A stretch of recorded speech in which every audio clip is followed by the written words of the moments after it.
Gözünüz aydın əziz dostlar. Azərbaycanda futbol üzrə dünya çempionatı keçiriləcək. Düzdür, söhbət gənclərdən gedir U20 yaş həddindən. Amma hər halda böyük hadisədir. FIFA dünən bu qərarı açıqladı.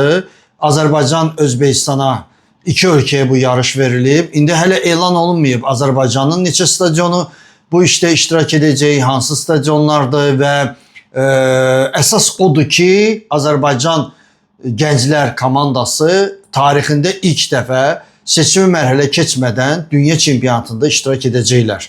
Bu böyük bir hadisədir. Artıq indidən mənə elə gəlir ki, lazımi yaş həddində işlər getməlidir. Bu komanda güclənməlidir. Tez-tez beynəlxalq səviyyədə oyunlar keçirilməlidir ki, 2 ildən sonra 2027-ci ildə Bakıda keçiriləcək yarışda özlərini göstərsinlər.